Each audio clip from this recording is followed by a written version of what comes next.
ဆိုတော့ပုံမှန်ဆိုလို့ရှိရင်ဒီလိုမျိုးလေးတွေပဲထပ်သွားရတယ်ပေါ့နော်အရင်ကခက်စားတာကျွန်တော်တို့တစ်ထပ်ချင်းစီလေးသိရမလားခက်စားတာပေါ့နော်ဒီလိုလေးတွေပဲထပ်သွားတာပါဟုတ်ရင်ပါဆိုရင်ပြင်တော့ဆိုတော့မိနစ်တစ်ကောက်ပေါ့နော်ခုနပိုင်းကျဆိုတော့ဘလိုတွေခက်စားလာဆိုဒီလိုမျိုးပေါ့နော်ဒီလိုမျိုးstructure ချထားတဲ့ပုံစံလေးတွေမှာပေါ့နော်ထပ်ယူတာပေါ့နားလည်လားမသိနော်အဲ့တော့ဒီလိုမျိုးထပ်တယ်ဆိုရင်ဒါကို structure drop လို့ခေါ်တယ်နော်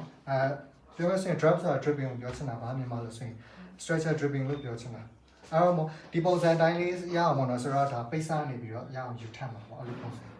နားလည်လားနော်ဒီနားလေးကိုဒီနှခမ်းလေးဒီစရဲဒီဘက်ကခါတော့မှလာရှိမယ်ဟုတ်ပြီနော်ဒီအခေါက်ကြောင်လေးပေါ့နော်ဒါလေးနည်းနည်းချချင်နေရတယ်နော်ဒီမှာနော်တွေ့လားဒါလေးကိုအောက်နည်းနည်းချလို့ရတယ်လို့လေဒီဘက်ကနေပြီးတော့ base ယူသွားလေ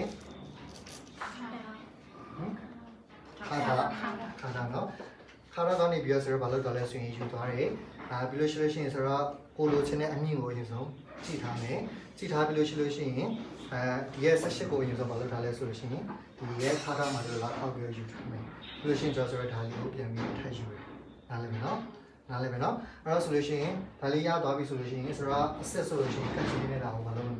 ကိုက်ထုတ်လိုက်မယ်ကိုက်ထုတ်ပြီးလို့ရှိရင်ဆိုတော့ဒီ channel တစ်ဖက်ကိုလိုလေးလာထပ်မယ်နားလည်မယ်နော်အဆက်ထားတဲ့ချိန်တိုင်းလည်းဆက်ကြည့်ပေးမယ်နော်ဟုတ်တယ်နော်အဲ့ဆိုလို့ရှိရင်ကိုလိုစင်နာလေးကဒီဒါလေးကိုပေးပြီးလေးဖြုတ်ကြည့်လိုက်ပါနော်ဒါလေးလည်းဒီလိုလေးဖြုတ်သွားမှာပါနော်ဒီလိုလေး